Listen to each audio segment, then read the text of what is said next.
Habib Ali, banyak Alawiyyin muda pada saat ini, masa ini, tumbuh dengan pendidikan dan pergaulan di era sekarang ini. Sehingga mereka masih merasa jauh atau melihat ajaran-ajaran pendahulunya sebagai sesuatu yang masih asing. Bagaimana cara pemuda pada masa ini bersikap terhadap hal tersebut? Syuf, kita di dalam silibus keluarga yang diajar oleh Nabi, sebelum kita hantar anak-anak itu belajar ke sekolah-sekolah, di mana saja kita hantar anak sekolah, silibus keluarga karena mesti dijalankan terlebih dahulu oleh ketua keluarga kepada ahli keluarganya.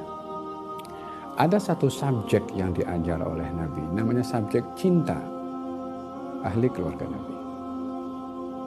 Qal alimu auladakum thalatha khisal. Ajarkan kepada anak-anak kamu 3 hal. Cinta Nabi kamu, cinta ahli keluarga Nabi kamu, dan juga membaca Al-Quranul Karim. So 3 subjek ini bukan dituntut di luar, sebelum di dalam dulu. Alimu auladakum, anak-anak kamu. Siapa bertanggung jawab dalam hal ini? Orang tua. Gimana kita mengajarkan anak-anak cinta Nabi kalau bukan melalui memperkenalkan sirah Nabi? Gimana kita memperkenalkan tentang Ahlul Bait atau sirah Alawiyyin kalau kita tidak ceritakan sejarah mereka kepada anak-anak itu? Kita di sini berhadapan dengan satu krisis, hilangnya subjek di dalam rumah untuk kita belajar biografi. Kita punya asal-usul. Pengenalan kita kepada asal-usul kita, itu lengkapnya identitas kita sebagai seorang, baik itu sebagai seorang muslim atau sebagai seorang Alawiyyin. Mesti tahu siapa kita ini. Antum, kita kalau tengok dalam Al-Qur'annya, dalam Quran, ada satu permintaan yang diminta oleh Nabi Ibrahim. Dan permintaan itu ada hubung kait dengan kita secara khusus, ya.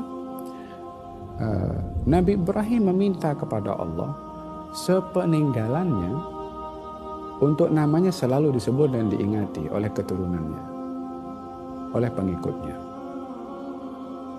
Katanya, waj'al li lisana sidqin fil akhirin. Ya Allah, aku mohon kepada Engkau supaya ada kalimat-kalimat pujian untuk aku bagi generasi setelah aku. yakni saya mau generasi setelah saya ingat saya, puji saya, kenal kepada saya. Kira-kira kalau fil akhirin itu ingin disebut namanya, kita dalam tahiyat kita sebut nama Nabi Ibrahim juga kan, kita dalam manasik haji kita ingat Nabi Ibrahim juga kan. Berapa jarak kita dengan Nabi Ibrahim? Ribuan tahun tentunya. Kira-kira doanya Nabi Ibrahim dikabulkan atau tidak? Of course dikabulkan. So kenapa Nabi Ibrahim minta kepada Allah disebut namanya? Apa kurang tinggi makamnya Nabi Ibrahim sehingga kita perlu puji Nabi Ibrahim?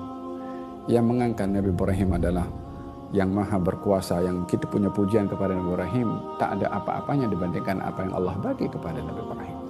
Tapi yang perlu kita fahami daripada permintaan itu, bagaimana generasi setelah itu mesti ada hubungan dengan generasi sebelum. Generasi setelah itu karena mesti kenal dengan generasi sebelum, karena mereka itu menjadi sumber yang memberikan kekuatan dalaman kita untuk meneladani kepada mereka.